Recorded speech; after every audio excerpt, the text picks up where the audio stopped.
When it comes to your health, the color of your food is more than just for show. We've brought our favorite nutritionist and expert back to discuss color pigments and the energetics of food. Yeah. So this is super exciting. I always say if we kind of dumb everything down, the answer is right there. So nature has told us what we should do for our body by colors and how it grows. And so we've heard eat the rainbow, right? But that's not with Skittles, clearly. And so what we have here is just basically for you to say, okay, let me see what color it is and how I can relate that to my body. Okay. So in the morning, what do we always have? We have the sun coming up, we drink orange juice, or we have lemon in our water. Bananas, what do we typically eat in the morning? Yellow, and yellow also is happiness. You don't usually see a smiley face that's not yellow. And so those colors invoke a good mood and lift our spirit. The same with like turmeric we have here. It's yellow and orange, and it's really good at inflammation and that type of stuff. And then I did the carrots this way, so you can see carrots aren't just orange. Okay. We have red foods also, like beets and tomatoes, and we've heard tomatoes are good for our blood and our heart, but so are beets. And then also I thought you guys would like this if I didn't cut it open enough, but we have so much. It can be like a natural, like blush or makeup or whatever she said. Watch out with that. Oh yeah, sorry, let me put the knife down. Yeah, that's true. Yeah, beets used to be used as pigment, I think, in dye. Dye your lips of natural colors. And then we have goji berries here, which are great for your blood and great for DNA repair. And then we have sweet potatoes. That's a Japanese sweet potato. And then we have the traditional.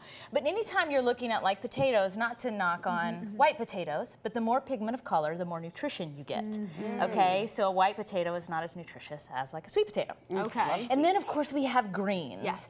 And what do these look like through here? These veins. And what color are the veins? It does look like a vein. But it's red, so they're also, that's helping what? Your blood and your veins. And so interesting. Greens are very good for detoxing also. And then we have arugula up here, which is also called rocket fuel, because you can eat arugula by itself and it just gives you this buzz. Really? Okay, so and we got kale, which is very hardy.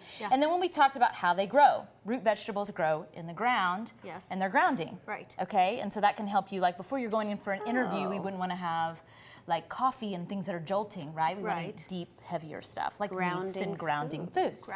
And then I have some fun ones always in the end. You know, I got to bring some different things to the table. So we've got, we don't know how do we get dark colors and blue. Everyone thinks blueberries are blue, but they're not. There's only a couple things in nature that are a pigment of blue that we can actually have. So what is it? Well, it's phytocyanin, so it's a blue-green algae.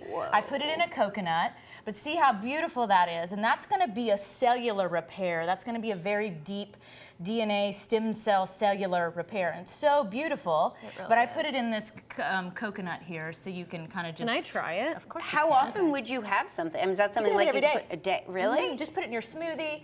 If you have it in a coconut, which coconuts are naturally sweet, you can't taste any difference between coconut milk. We made it all. You get blue everywhere. My hands are all like it's an art project. And then the last thing we hear is this dark, and this is called shilajit. Now shilajit is a black, dark pigment which is for longevity. So it looks like something in the earth. A lot of times you can get it in a pill, like you see these little black things, but also in here is a resin, and you can just, I know, it's crazy, but it's really going to help rebuild your longevity and your oomph. And yeah, there's neat ways that they found out about shilajit, but it's also a carrier in a lot of herbal products. You might see it if you've bought something, like when you lived out in LA and you bought things like that, like you would see it. So how do you implement that in your diet, though? Well, those are real easy. You just swallow them. So just like pills. Yeah, the resin there, you could put it in your tea. It'll just melt with hot water. And I really, of course, I like all the flavors of these things. But again, if something's kind of pungent to you, that's a real food and you're not allergic to it, usually your body needs it. As you start bringing, same with smells, like essential oils. And so energy and pigments, they all play into how I love it. It's fascinating. We could talk about this forever. And I did hear that eating seasonally is very important too. Especially this area, because we have all the seasons, even though it's always different here in the wintertime. But yeah, definitely we want to eat for what the earth gives us in the moment. I love it. Thank you so much. Always so important. Make sure to get more health tips from Sarah Moore. You can find her socials at Sarah Moore Health or head to sarahmorehealth.com.